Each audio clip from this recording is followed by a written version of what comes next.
नमस्कार, मेरा नाम ज्ञानेश्वर है और आप देख रहे हैं लाइव फिजिक्स। मेरे साथ न्यूज रूम में पटना हाईकोर्ट के एडवोकेट देव प्रकाश सिंह साहब हैं और इनके लिए कुछ सवाल हमारे दर्शकों के होते हैं।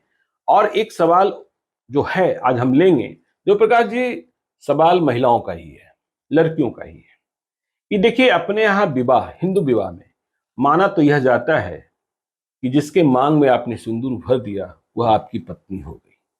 आपने 7 फेरे लगाए, 7 वचन दिए, आपने मंदिर में शादी कर ली, आपने वैवाहिक कार्यक्रम में शादी कर ली और जो समाज के लोग इसके गवाह बने, वह शादी पक्की है।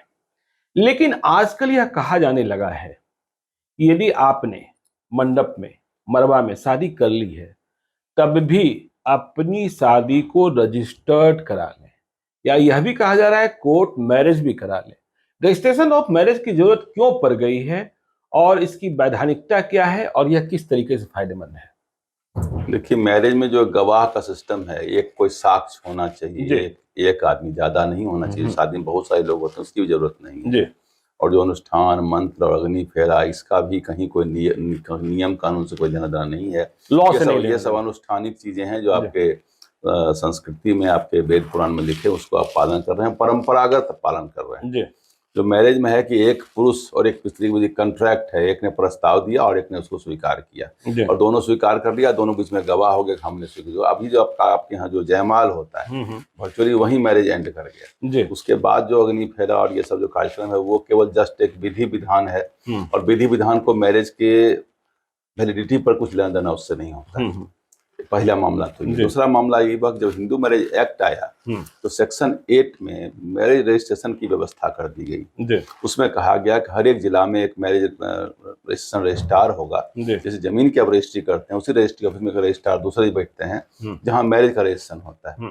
मैरिज रजिस्ट्रेशन में जो पुरुष होंगे, जो स्त्री होंगे, वो अपना नाम, पता, घर, वो कहीं भी हो सकता है। जहाँ औरत रहती है वहां भी हो सकती है, हो सकता है ससुराल में भी मैरिज सर्टिफिकेट आप ले सकते हैं, और जहाँ पुरुष रहता है वहां भी हो सकता है। जहाँ पर कहीं कोई रह रहे हैं वहां जाएंगे और अपना नाम, पता, तो आधार कार्ड भी, रेसिडेंस का एड्रेस प्रूफ सब दे देंगे। एक कोई गवाह साइन कर देगा और पूछ लेगा स्वेच्छा से, आज कुछ दिन नोटिस का भी सिस्टम है कि 1 महीना नोटिस दे, कोई ऑब्जेक्शन किसी को तो नहीं है। ये करके उनके सामने खड़े होंगे, सामने खड़े होते हैं, मैरिज सर्टिफिकेट उनको इशू कर दिया जाएगा। वो मैरिज सर्टिफिकेट जब फॉरेन आप कहीं जाते हैं तो आजकल फॉरेन जाने में वहाँ मैरिज सर्टिफिकेट एसेंशियल है, उसमें आवश्यकता पड़ती है। दूसरा क्या है कि जब वो आपको ये बैंक में ज्वाइंट अकाउंट खोलते हैं तो बहुत जगह उसकी जरूरत पड़ती है कि मैरिज सर्टिफिकेट दिखाई तभी हम मानेंगे आपकी पत्नी। अच्छा। और बहुत सारा जो मैरिज के कारण जो बहुत सारे अधिकार उपजते हैं, जैसे लॉ ऑफ इनहेरिटेंस उपजते हैं, कंपैशनेट जॉब का उपजता है, पेंशन का है, तो ये सारी बातों में उससे मदद मिलेगा। ऐसा नहीं है कि जो उस ढंग का मैरिज उनको नहीं मिल रहा, उनको भी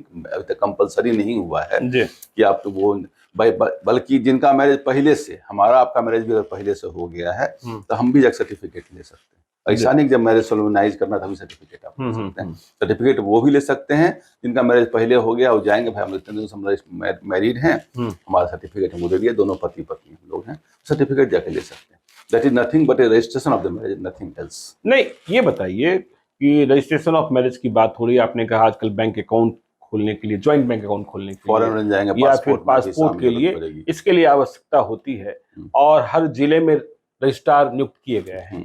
तो क्या एक व्यक्ति, जो हिंदू मैरिज एक्ट है, वह धोखे से भी 2 शादियां, 2 रजिस्ट्री करा ले सकता है क्या, या एक लड़की 2 रजिस्ट्रेशन करा ले सकती है क्या? हाँ, वो अभी तक अपना जो सिस्टम है वो सारे कंप्यूटराइज नहीं हुए। तो मैरिज अगर हो तो एक सिस्टम पर रख दिया जाए और दूसरी जगह सेम आधार और सेम कार्ड डाला जाएगा तो कहीं कहीं आ जाएगा नहीं है, मैरिज इनवैलिड हो जाएगा, नहीं हो सकता। अभी तक नहीं हुआ है, आने वाले दिन में वह भी हो जाएगा कि दूसरा, पहला मैरिज अगर एनल हो जाता है, समाप्त होगा, डाइवोर्स होगा, तभी दूसरा मैरिज आप कर सकते हैं। पहले मैरिज को रहते जब तक हिंदू मैरिज एक्ट है, बाइगेमी प्रोहिबिटेड है, अपने यहाँ 494 में नहीं कर सकते हैं।